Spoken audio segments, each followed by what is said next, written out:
Hizkia berumur 25 tahun pada waktu ia menjadi raja. Dan 29 tahun lamanya ia memerintah di Yerusalem. Nama ibunya ialah Abia, anak Zakaria. Ia melakukan apa yang benar di mata Tuhan, tepat seperti yang dilakukan Daud, bapa leluhurnya. Pada tahun pertama pemerintahannya, dalam bulan yang pertama, ia membuka pintu-pintu rumah Tuhan dan memperbaikinya. Ia mendatangkan para imam dan orang-orang Lewi, dan mengumpulkan mereka di halaman sebelah timur. Katanya kepada mereka, "Dengarlah, hai orang-orang Lewi. Sekarang kuduskanlah dirimu dan kuduskanlah rumah Tuhan, Allah nenek moyangmu. Keluarkanlah kecemaran dari tempat kudus, karena nenek moyang kita telah berubah setia. Mereka melakukan apa yang jahat di mata Tuhan, Allah kita.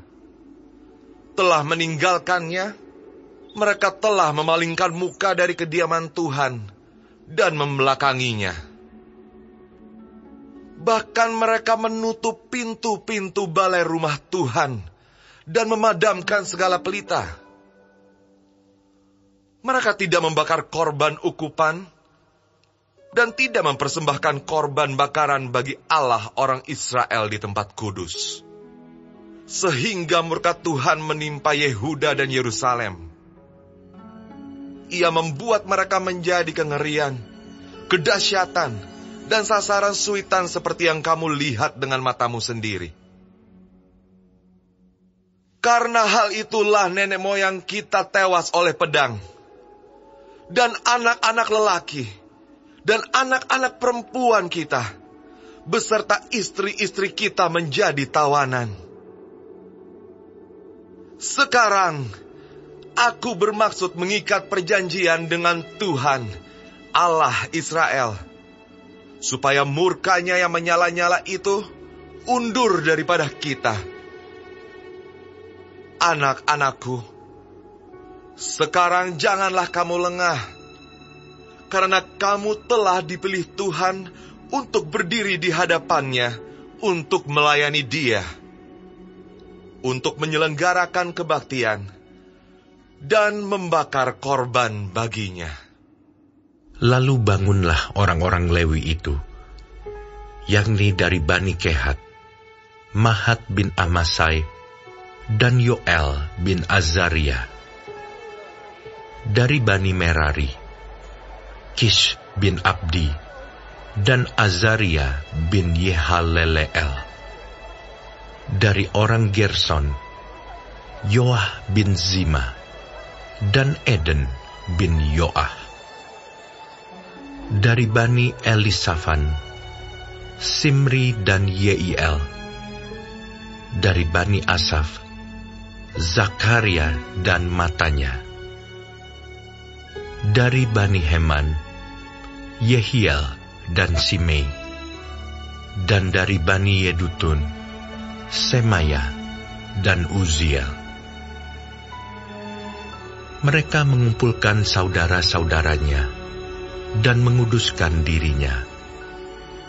Kemudian mereka datang menurut perintah raja, sesuai dengan firman Tuhan, lalu mentahirkan rumah Tuhan.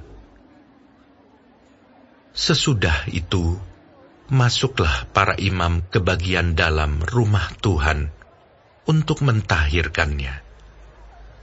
Semua yang najis yang didapati mereka di dalam bait Tuhan dibawa ke pelataran rumah Tuhan. Orang-orang Lewi menerimanya untuk diangkut keluar ke lembah Kidron. Pekerjaan menguduskan itu dimulai pada tanggal 1 bulan yang pertama. Pada hari ke-8 bulan itu, mereka sampai ke balai rumah Tuhan dan menguduskan seluruh rumah Tuhan dalam 8 hari. Mereka selesai pada hari ke-16 bulan pertama. Lalu masuklah mereka menghadap Raja Hizkia dan berkata, "Kami telah mentahirkan seluruh rumah Tuhan, juga mezbah korban bakaran dengan segala perkakasnya, dan meja roti sajian dengan segala perkakasnya, dan segala perkakas yang dibuang Raja Ahaz ketika ia berubah setia pada masa pemerintahannya, telah kami sediakan dan kami kuduskan. Sekarang semuanya itu ada di depan mezbah Tuhan." Maka pagi-pagi, Raja Hizkia mengumpulkan pemimpin-pemimpin kota dan pergi ke rumah Tuhan. Mereka membawa 7 ekor lembu jantan, 7 ekor domba jantan, 7 ekor domba muda, dan 7 ekor kambing jantan sebagai korban penghapus dosa untuk keluarga raja, untuk tempat kudus, dan untuk Yehuda. Ia memerintahkan anak-anak Harun, yakni para imam, untuk mempersembahkannya di atas mezbah Tuhan.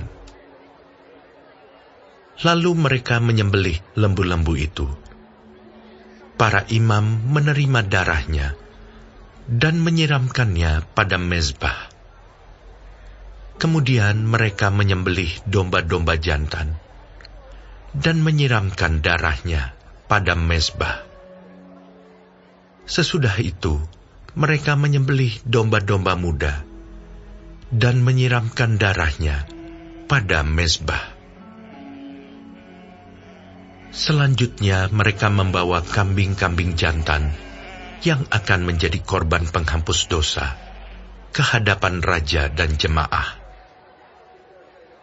Mereka meletakkan tangannya ke atas kambing-kambing itu, dan para imam menyembelihnya dan mempersembahkan darahnya di atas mezbah sebagai korban penghapus dosa untuk mengadakan pendamaian bagi seluruh Israel. Sebab raja telah memerintahkan untuk mempersembahkan korban bakaran dan korban penghapus dosa itu bagi seluruh Israel. Ia menempatkan orang-orang Lewi di rumah Tuhan dengan ceracap, gambus, dan kecapi, sesuai dengan perintah Daud dan Gad, pelihat raja, dan Nabi Natan. Karena dari Tuhanlah perintah itu, dengan perantaraan nabi-nabinya. Maka berdirilah orang-orang Lewi dengan alat-alat musik Daud, demikian pula para imam dengan nafiri.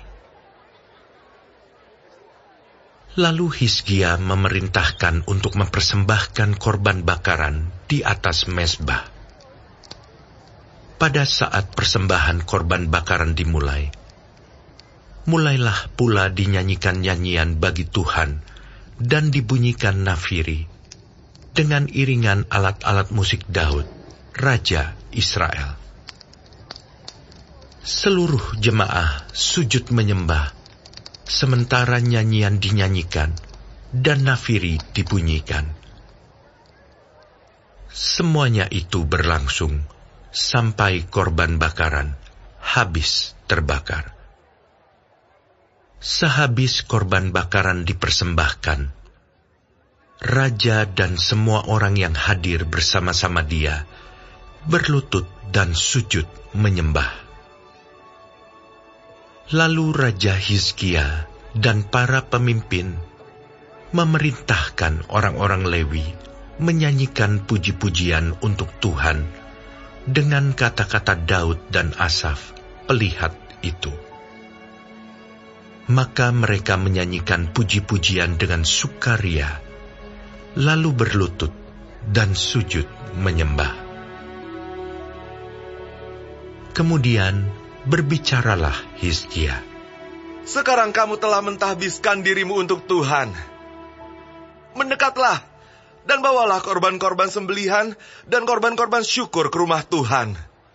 Lalu jemaah membawa korban-korban sembelihan dan korban-korban puji-pujian. Setiap orang yang rela hati membawa juga korban-korban bakaran. Jumlah korban bakaran yang dibawa jemaah ialah lembu 70 ekor, domba jantan 100 ekor, dan domba muda 200 ekor. Semuanya sebagai korban bakaran bagi Tuhan. Persembahan-persembahan kudus terdiri dari lembu sapi 600 ekor dan kambing domba 3.000 ekor. Tetapi jumlah imam terlalu sedikit, sehingga mereka tidak sanggup menguliti semua korban bakaran. Oleh sebab itu, saudara-saudara mereka, orang-orang Lewi, membantu mereka sampai pekerjaan itu selesai, dan sampai para imam menguduskan dirinya. Sebab orang-orang Lewi itu lebih bersungguh-sungguh menguduskan dirinya daripada para imam. Lagi pula korban bakaran itu banyak, dengan segala lemak korban keselamatan dan segala korban curahan pada korban-korban bakaran itu. Demikianlah ibadah di rumah Tuhan ditetapkan kembali. Hizkia dan seluruh rakyat bersukacita akan apa yang telah ditetapkan Allah bagi bangsa itu, karena hal itu terjadi dengan tak disangka-sangka.